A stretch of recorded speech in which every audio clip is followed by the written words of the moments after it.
Bonjour ou bonsoir chers auditeurs et chères auditrices de notre web radio R212, notre auteur Hicham El Adnani, en sa qualité d'expert invité, partage son avis et sa réflexion avec vous dans cet article intitulé Le paradoxe marocain, quand l'économie informelle grandit mais s'appauvrit.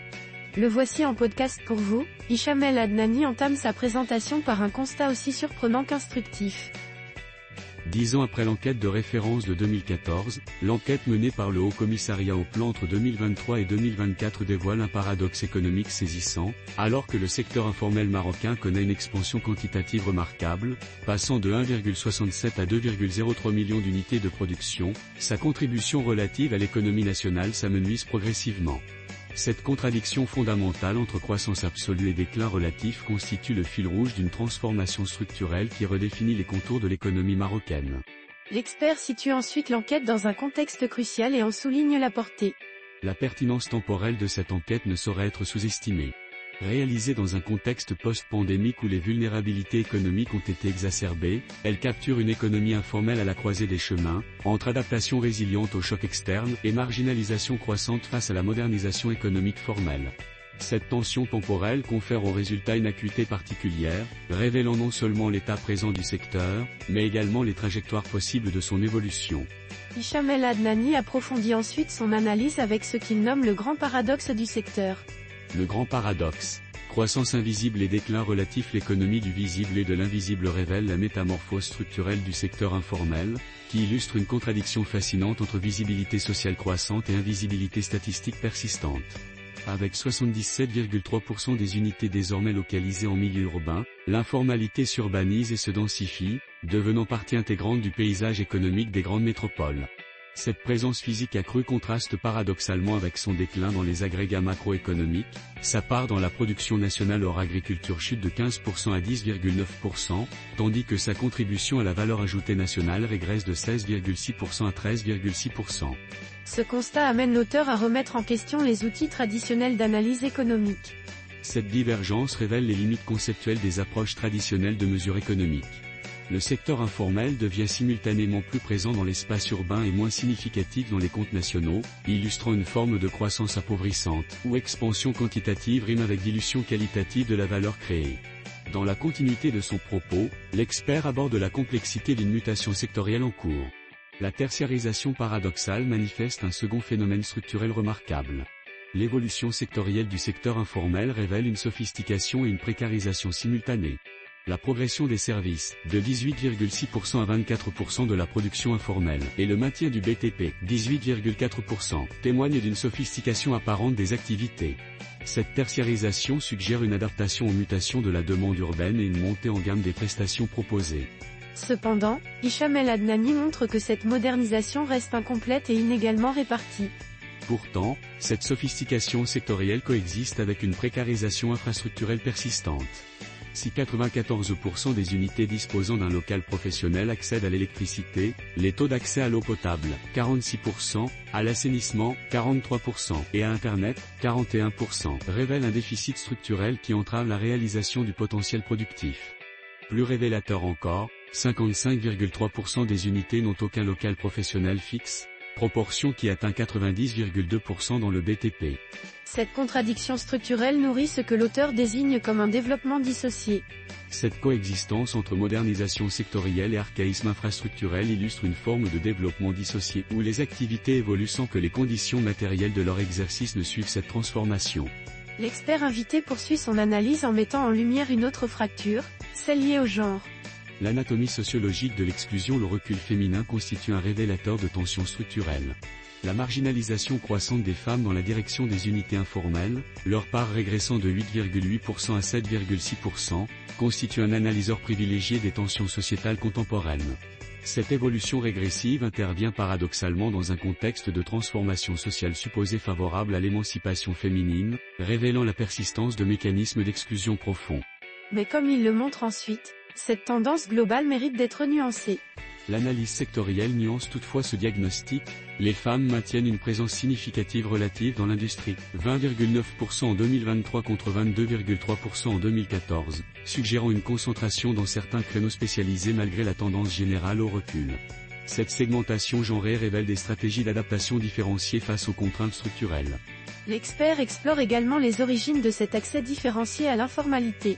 Les motivations d'accès à l'informalité éclairent ces mécanismes, 71,9% des femmes y accèdent par nécessité économique contre 65,1% des hommes. Plus significatif encore, 30% des femmes déclarent éprouver des difficultés à concilier obligations professionnelles et familiales, contre seulement 8,1% des hommes.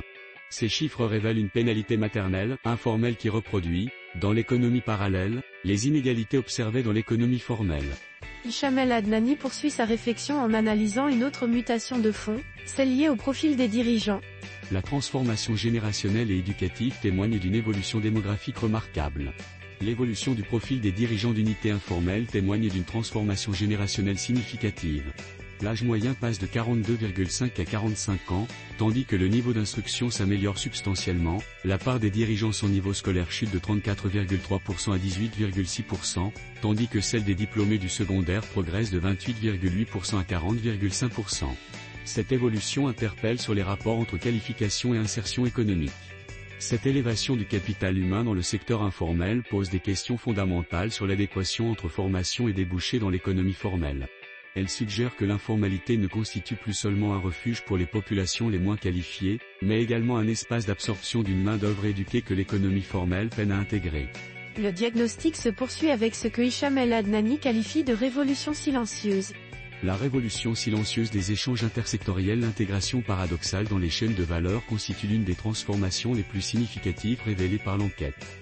L'évolution des relations entre secteurs formels et informels manifeste une mutation profonde.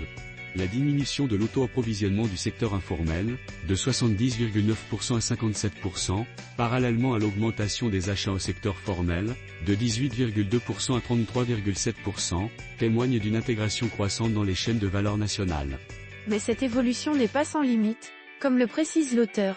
Cette transformation relationnelle révèle une modernisation progressive du secteur informel, qui évolue vers une spécialisation accrue et une dépendance grandissante vis-à-vis des circuits formels d'approvisionnement.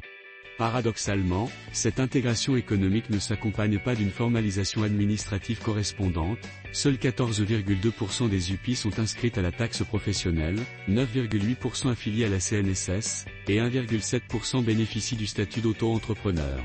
Ce paradoxe engendre une situation intermédiaire inédite. Cette dissociation entre intégration économique et formalisation statutaire crée des situations hybrides où l'informalité juridique coexiste avec une interdépendance économique croissante, remettant en question les frontières traditionnelles entre secteurs formels et informels. L'auteur aborde enfin une question centrale, celle de l'accès au financement. L'économie politique du financement, autarcie et exclusion. Le cercle vicieux de l'exclusion financière révèle une problématique structurelle majeure. L'autofinancement quasi exclusif du secteur informel, moins 72,2% des créations d'UPI et 91% du fonctionnement quotidien, révèle une économie en circuit fermé, symptomatique d'une exclusion systémique des mécanismes financiers formels. Cette réalité, selon lui, n'est pas un choix mais une contrainte structurelle. Cette autarcie, loin d'être un choix stratégique, traduit l'inadéquation structurelle entre l'offre financière traditionnelle et les besoins spécifiques des entrepreneurs informels. L'auteur explicite ensuite les raisons qui empêchent l'accès au crédit bancaire. L'analyse des raisons de non-recours au crédit bancaire éclaire les ressorts de cette exclusion. Si 56,6% des chefs d'UPI invoquent un refus volontaire d'endettement, 20% pointent des garanties trop élevées et 2,6% un statut juridique inadapté. Le fait que seulement 2,1% disposent d'un compte bancaire dédié à l'activité illustre l'ampleur de cette déconnexion financière. Cette exclusion perpétue un cercle vicieux. Sans accès au crédit formel, les UPI peinent à investir et à croître, limitant leur productivité et renforçant leur marginalisation économique.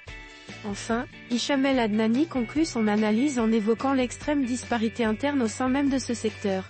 Les inégalités productives, révélatrices de potentiel différencié. La polarisation interne du secteur révèle une hétérogénéité structurelle considérable.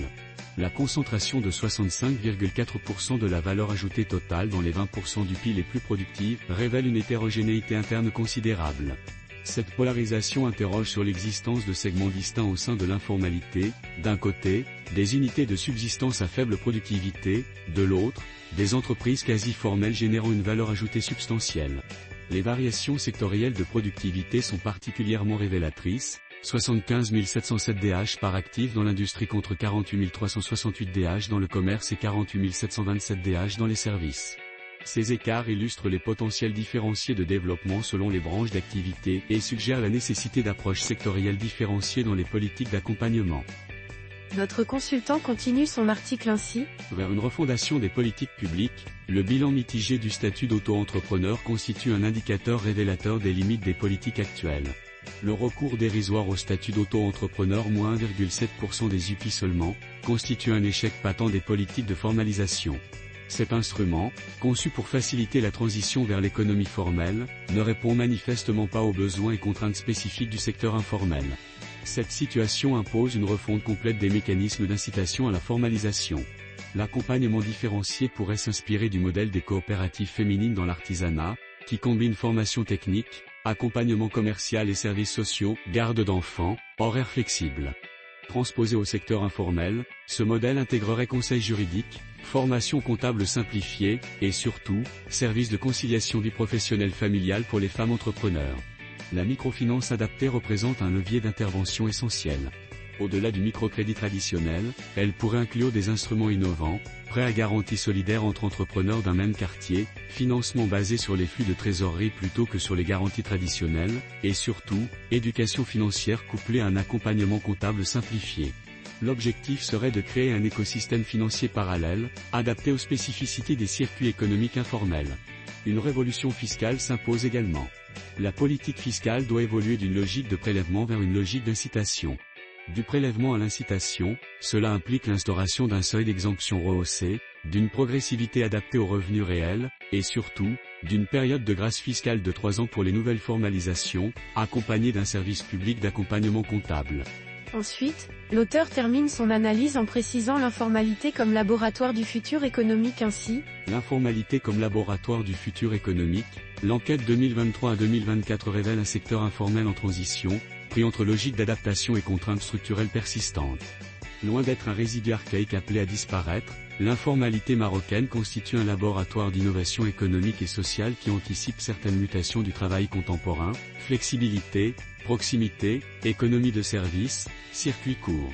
La réponse politique à ce défi nécessite un changement paradigmatique, passer d'une approche répressive ou paternaliste à une logique d'accompagnement et de co-construction.